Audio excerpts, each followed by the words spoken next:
12월 11일 금요 심야 예배를 영상으로 드리겠습니다. 주님께서 가르치신 기도를 드리겠습니다.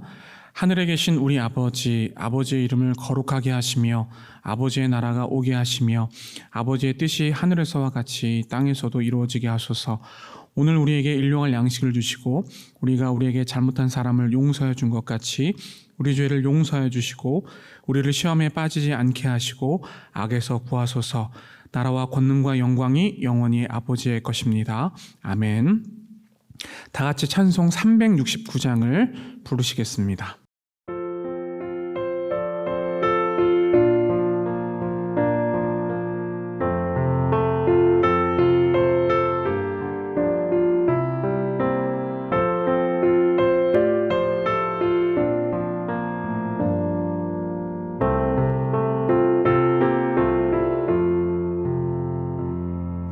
죄지 맡은 우리 구주 어찌 좋은 친구인지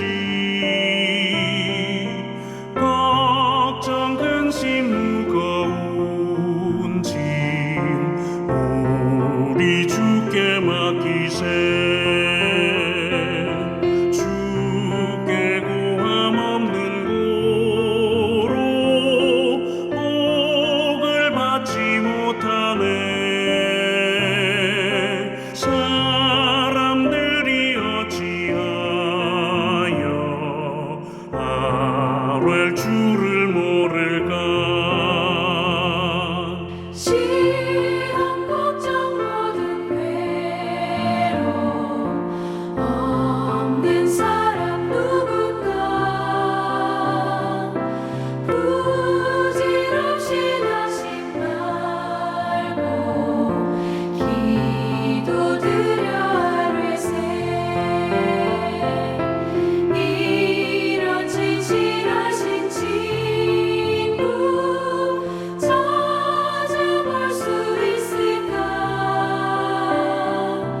우리 약함하시오니 어찌 아니하를까. 근심 걱정 무거운 짐 아니 진짜 누군가. 피난처는 우리 예수 주께 기도드리세.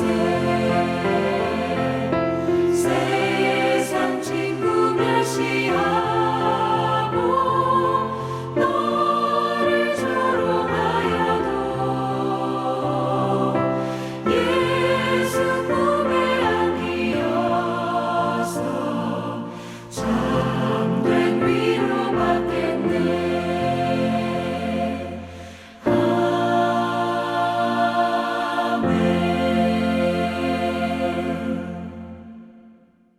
성경 말씀은 에베소서 3장 14절에서 21절까지 말씀입니다. 같이 읽겠습니다. 이러므로 내가 하늘과 땅에 있는 각 족속에게 이름을 주신 아버지 앞에 무릎을 꿇고 비노니 그의 영광의 풍성함을 따라 그의 성령으로 말미암아 너희 속사람을 능력으로 강건하게 하시오며 믿음으로 말미암아 그리스도께서 너희 마음에 계시게 하시옵고 너희가 사랑 가운데서 뿌리가 박히고 터가 굳어져서 능히 모든 성도와 함께 지식에 넘치는 그리스도의 사랑을 알고 그 너비와 길이와 높이와 깊이가 어떠함을 깨달아 하나님의 모든 충만하신 것으로 너희에게 충만하게 하시기를 구하노라. 우리 가운데서 역사하시는 능력대로 우리가 구하거나 생각하는 모든 것에 더 넘치도록 능히 하실 이에게 교회 안에서와 그리스도 예수 안에서 영광이 대대로 영원 무궁하기를 원하노라. 아멘. 오늘 설교의 제목은 그리스도 안에서입니다. 그리스도 안에서. 이 안소니 드 멜로라는 사람이 쓴 지혜, 1분 지혜라는 책에 나오는 이야기를 잠깐 소개해드릴까 합니다. 한 젊은 수도사가 수도원에 들어가서 하나님을 만나기 위해서 수없이 수련을 하고 금식도 하고 철야도 하면서 기도를 했는데 몇 년이 지나도 하나님을 만나지 못했습니다. 그래서 그는 수도 원장에게 가서 다음과 같이 물었습니다. 원장님, 제가 수도사로 들어와서 몇 년째 금식하고 또 철야도 하고 부르짖어 기도를 해도 하나님을 만나지 못했는데 하나님은 대체 어디에 계십니까? 라고 이렇게 물었어요. 그러자 수도 원장이 가만히 이렇게 판창을 끼고 안경을 이렇게 삐쭉한 상태에서 이렇게 얘기를 했습니다. 바로 자네 옆에 계시네. 수도사는 깜짝 놀라서 다시 한번 물었습니다. 없는데요? 수도 원장은 조용히 대답을 했습니다. 이 사람아, 술 취한 사람이 왜 집을 못 찾고 왜 사람을 알아보지 못하고 비틀거리냐 하면 술에 취해서 제정신이 아니기 때문이지. 이 세상에 취해 있는 사람은 하나님이 안 보이는 거라네. 육신의 정욕과 안목의 정욕과 이 세상의 자랑에 취해 있는 사람은 하나님이 안 보이는 거야. 천국도 안 보이는 거지. 자네가 무엇에 취해 있는지 깨닫고 그것을 회개한다면 하나님이 보일 거라네 라고 이야기를 했습니다. 자, 우리는 이 이야기를 통해서 우리 안에 예수님께서 살아계신다는 것을 잘 알지 못하는 경우가 많습니다. 1986년 노벨 평화상을 받은 엘리 위젤이라는 사람이 쓴 나이트라는 책이 있습니다. 이 책은 엘리 위젤의 자전적 장편 소설입니다. 이 책은 제2차 세계대전 당시에 15살 소년의 눈에 비친 나치의 강제 수용소에서의 그 참상을 보여주고 있습니다. 인간의 존재가 얼마나 악한지를 보여주고 있는 것이죠. 그래서 이 책의 제목이 나이트, 밤이란 뜻이죠. 자, 이 책에서 주목해 볼 수 있는 내용은 이렇습니다. 수천 명의 유대인들이 이 기차 안에 타고 있었습니다. 발 디딜 틈도 없는 곳에서, 빛도 없는 밤이 있는 그 곳에, 이 빛이 차단된 곳에서 수많은 유대인들이 이렇게 모여 있었습니다. 이 기차 안에서 앞으로 자신들의 운명이 죽음밖에 없다는 것을 감지한 유대인들은 여기저기에서 창피한 것도 없이 서로 성관계를 하는 것을 이 엘리 위젤이 보게 된 것이죠. 이것은 인간의 욕망을 여실히 드러내 보여주고 있습니다. 이를 통해서 우리가 알 수 있는 것이 있습니다. 그것은 무엇이냐면 소망이 없는 사람들에게 있어서, 그들에게 있어서는 부끄러움이 없다는 것이죠. 소망이 없는 사람들은 부끄러움이 없습니다. 자, 이러한 사실로 소망이 없는 사람들은 자신을 보지 못합니다. 다른 사람들을 바라보고 다른 사람들을 정죄하고 다른 사람들을 판단하는 것을 알 수가 있는 것이죠. 그렇다면 예수님을 나의 구주로 모시는 사람들의 특징이 무엇이겠습니까? 그리스도 안에 사는 사람들의 모습은 어떠하겠습니까? 하나님 나라에 거한다는 그것이 어떠한 것을 말하는 것일까요? 이 국가의 3요소를 우리는 주권, 영토, 국민이라고 부릅니다. 우리나라는 땅이 작아서 그런지 영토를 우리가 정말 관심 있게 보고 있는 것 같습니다. 그런데 원래 국가의 가장 중요한 요소는 국민도 중요하겠지만 가장 중요한 것은 주권입니다. 주권, 통치권을 말하는 것이죠. 마태복음 5장을 보면 예수님께서 이렇게 말씀하셨습니다. 너희는 먼저 그의 나라와 그의 의를 구하라. 이것은 먹을 것, 입을 것, 이것을 생각하기 이전에 하나님의 나라와 하나님의 의를 구하라 라고 하는 말씀인 것이죠. 여러분, 돌아온 탕자의 얘기를 잘 아실 겁니다. 이 탕자가 자신의 죄를 뉘우치고 아버지에게 다음과 같이 이야기했습니다. 누가복음 15장 18절인데요. 같이 함께 읽겠습니다. 내가 일어나 아버지께 가서 이르기를 아버지, 내가 하늘과 아버지께 죄를 지었사오니. 아멘. 탕자가 어떻게 이야기합니까?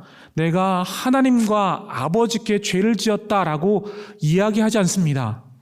여기 보니까 하늘과 아버지께 죄를 지었다라고 말씀합니다. 하늘이 무엇을 뜻합니까? 하늘은 하나님의 나라를 말합니다. 하나님의 통치, 하나님의 다스림을 말하고 있는 것이죠. 하나님의 나라를 이야기하고 있습니다. 그런데 중요한 것은 예수님께서 하나님의 통치권을 그대로 이 땅 가운데 가지고 내려오셔서 십자가에서 자신의 목숨을 내어주셨습니다. 그리고 하나님의 나라의 왕으로 등극하셨다는 이야기죠. 따라서 영적으로 승리하신 예수님께서는 이 땅 가운데 오심으로 말미암아 처음으로 말씀하신 그 말씀이 무엇이냐면 회개하라 천국이 가까이 왔느니라 라고 말씀하셨습니다. 그러니까 예수님께서는 하나님의 통치권을 가지시고 오신 하나님의 나라 바로 그 자체였다는 이야기죠. 마가복음 1장 14절과 15절 말씀을 같이 함께 읽어보실까요? 요한이 잡힌 후 예수께서 갈릴리에 오셔서 하나님의 복음을 전파하여 이르시되 때가 찼고 하나님의 나라가 가까이 왔으니 회개하고 복음을 믿으라 하시더라. 아멘. 누가복음 10장 9절 말씀도 같이 함께 읽겠습니다. 거기 있는 병자들을 고치고 또 말하기를 하나님의 나라가 너희에게 가까이 왔다 하라. 아멘. 자, 이 두 가지 말씀을 보니까 하나님의 나라가 바로 예수님이다 라고 하는 것을 알 수가 있습니다. 하나님의 나라가, 하나님의 통치권이 바로 예수님에게 있다라고 하는 것을 알 수가 있는 것이죠. 자, 그렇다면 누가복음에 나와 있는 이 말씀에도 그 내용이 나와 있는데 그 내용을 함께 좀 보도록 하겠습니다. 누가복음 17장 20절에서 21절 말씀을 함께 읽겠습니다. 바리새인들이 하나님의 나라가 어느 때에 임하나이까 묻거늘 예수께서 대답하여 이르시되 하나님의 나라는 볼 수 있게 임하는 것이 아니요 또 여기 있다 저기 있다고도 못하리니 하나님의 나라는 너희 안에 있느니라. 아멘. 자, 바리새인들이 예수님께 와서 물었습니다. 하나님의 나라가 어느 때에 임할 수 있겠습니까? 라고 물었어요. 이때 예수님께서 하신 말씀이 무엇이었습니까? 천국은 저기 있다, 또 여기 있다 라고 말할 수 있는 것이 아니라 너희 안에 있다라고 말씀을 하셨습니다. 이 뜻의 본래적인 의미가 무엇이겠습니까? 너희 안에 주는 것이 힌트가 있다는 거죠. 너희 안에. 그렇다면 너희 안에, 바리새인들 안에 하나님의 나라가 있겠습니까? 아닙니다. 바리새인들은 하나님의 말씀에 순종하지 않았고 자신의 의와 자신의 자랑과 자신의 가치를 뽐냈던 사람들이었습니다. 이 말씀의 의미가 무엇이냐면 바리새인들 가운데에 둘러싸인 하나님의 나라가 분명히 있는데 그 하나님의 나라가 누구냐? 바로 나다라는 것이죠. 바로 예수님 그 자체, 바로 하나님의 통치권이 나에게 있다라고 하는 것이 바로 이 말씀의 의미라고 할 수가 있는 것이죠. 자, 누가복음 4장 16절에서부터 21절까지 말씀을 함께 읽어보실까요? 예수께서 그 자라신 곳 나사렛에 이르사 안식일에 늘 하시던 대로 회당에 들어가사 성경을 읽으려고 서심해 선지자 이사야의 글을 들이거늘 책을 펴서 이렇게 기록된 데를 찾으시니 곧 주의 성령이 내게 임하셨으니 이는 가난한 자에게 복음을 전하게 하시려고 내게 기름을 부으시고 나를 보내사 포로된 자에게 자유를, 눈먼 자에게 다시 보게 함을 전파하며 눌린 자를 자유롭게 하고 주의 은혜의 해를 전파하게 하려 하심이라 하였더라. 책을 덮어 그 맡은 자에게 주시고 앉으시니 회당에 있는 자들이 다 주목하여 보더라. 이에 예수께서 그들에게 말씀하시되 이 글이 오늘 너희 귀에 응하였느니라 하시니. 아멘. 자, 이 말씀은 예수님께서 이사야 61장을 인용하시면서 하나님의 나라를 예언하고 계십니다. 이 예언의 말씀을 읽으시고 하나님의 나라가 너희 가운데 있다라고 말씀하신 것이죠. 그리고 주의 은혜의 해를 전파하셨습니다. 주의 은혜의 해가 무엇입니까? 무슨 뜻입니까? 희년을 말하고 있는 것이죠. 희년이 무엇입니까?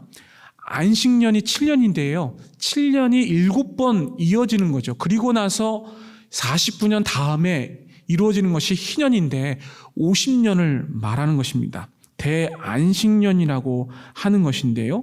안식일과 안식년, 희년은 같은 것을 의미하는 것입니다. 그렇다면 안식일은 어떤 날입니까?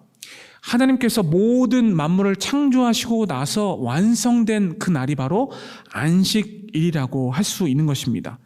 안식일은 단순히 쉬는 개념이 아니라 하나님의 나라의 이 모든 것들을 완성하신 것이 바로 안식일이다라고 하는 것이죠. 안식일, 안식년, 희년, 이 모든 것은 하나님의 완성, 하나님의 은혜, 이 모든 것들을 말하고 있는 것이죠. 그 해에는 땅을 쉬게 하고 빚진 자를 탕감해 줍니다. 또한 생활이 어려워서 땅을 판 사람들은 다 되돌려받을 수 있는 해가 바로 안식년, 희년이라고 할 수 있는 것이죠. 그 해에는 토지 매매가 안 됐습니다. 땅을 팔 수도 없고 살 수도 없는 것이 바로 희년이었다는 것이죠. 이것은 무엇을 말할까요? 예수님께서 이 땅 가운데 오셔서 주의 은혜의 해를 선포하심으로 말미암아 도저히 갚을 능력이 없는 죄인들에게 그 빚을 탕감해 주시기 위해서 이 땅 가운데 희년을 선포하신 것이 바로 주의 은혜의 해라고 할 수가 있는 것이죠. 예수님께서 이 땅 가운데 오셔서 희년을 선포하셨습니다. 그리고 자신의 목숨을 다 내어주셨다는 이야기죠. 자신의 목숨을 다 내어주시고 우리에게 그 빚을 탕감해 주셨다는 것입니다. 우리의 죄를 다 용서해 주시고 모든 은혜를 베풀어 주신 것이 바로 희년이라는 이야기죠. 이것이 바로 하나님의 나라, 하나님의 은혜, 하나님의 생명, 하나님의 놀라우신 그 모든 은총을 이야기하고 있는 것입니다. 참 하나님이시자 참 인간으로 예수님께서 이 땅 가운데 오셨습니다. 따라서 그 주님을 우리 안에 모시고 사는 것이 중요합니다. 그 모든 모습이 바로 하나님의 나라인 것이죠. 내 모습이 바로 하나님의 나라인 것입니다. 그런데 나의 의지, 나의 능력 가운데 사는 것이 아니고 하나님의 능력과 하나님의 말씀, 하나님의 은혜 가운데 하나님께서 통치하시는 그 가운데 우리가 나아갈 때에 하나님의 나라가 우리 가운데 임한다는 사실이죠. 에베소서 3장 17절에 이렇게 우리에게 말씀해 주고 있습니다. 함께 읽겠습니다. 믿음으로 말미암아 그리스도께서 너희 마음에 계시게 하시옵고 너희가 사랑 가운데서 뿌리가 박히고 터가 굳어져서 아멘. 자, 그렇다면 우리는 무엇으로 예수님을 모시고 살 수 있을까요? 그것은 믿음으로 말미암아 그리스도께서 우리 마음 가운데 뿌리가 박혀서 임재하심으로 말미암아 우리가 그분의 말씀에 순종하고 그 가운데 기도하고 그 가운데 성령의 은혜로 말미암아 인도함을 받을 때에 그리고 순종해서 우리가 그 길로 나갈 때에 우리는 예수님을 우리 마음 가운데 모시고 살 수 있다는 이야기입니다. 그리고 하나님을 찬양할 때에 그분의 역사하심이 우리 가운데 임할 수 있다는 것이죠. 우리는 하나님의 나라 예수님을 나의 삶의 주인으로 모시고 살아가야 합니다. 반드시. 왜냐하면 우리는 하나님의 백성이기 때문입니다. 그리고 주님께서 나의 삶에 계시기 때문에 우리는 날마다 주님을 찬송할 수밖에 없습니다. 주님을 찬송하며 주님을 온전히 높여 올려드릴 수 있는 것이 바로 우리의 삶의 목표가 될 수 있다는 이야기죠. 찬송가 438장에 보면 내 영혼이 은총 입어라는 찬양이 나와 있습니다. 이 찬양을 저와 함께 같이 불러보실까요? 내 영혼이 은총 입어 중한 죄짐 벗고 보니 슬픔 많은 이 세상조 천국으로 화하도다. 할렐루야 찬양하세. 내 모든 죄 사함받고 주 예수와 동행하니 그 어디나 하늘나라. 할렐루야 할렐루야 찬양하세. 내 모든 죄 사함받고 주 예수와 동행하니 그 어디나 하늘나라. 아멘. 이 찬송의 가사처럼 날마다 우리는 하나님의 통치하심을 믿고 살아가야 할 줄 믿습니다. 왜 그렇게 해야 하겠습니까? 우리는 하나님의 백성이기 때문입니다.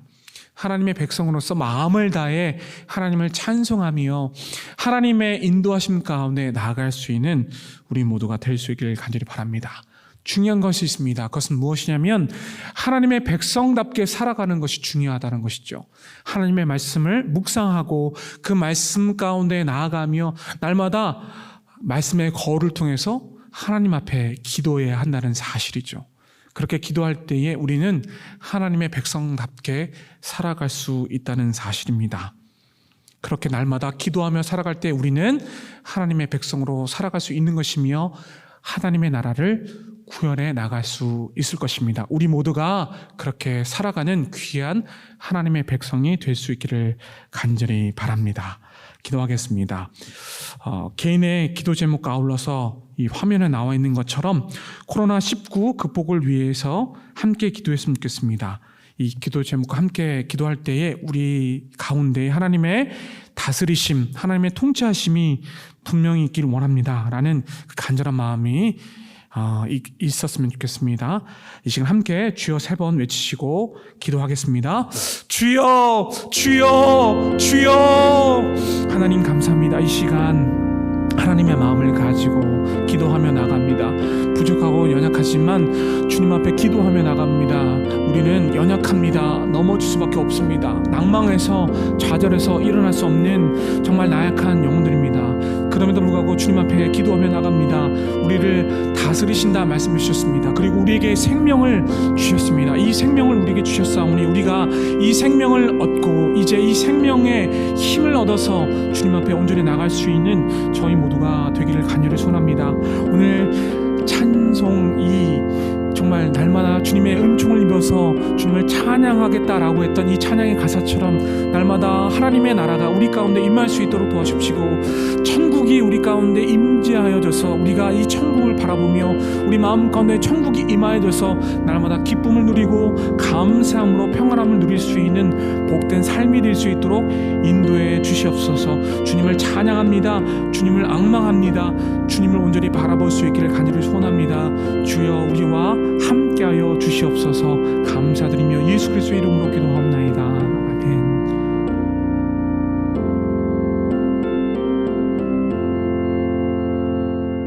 살아계신 하나님 감사합니다.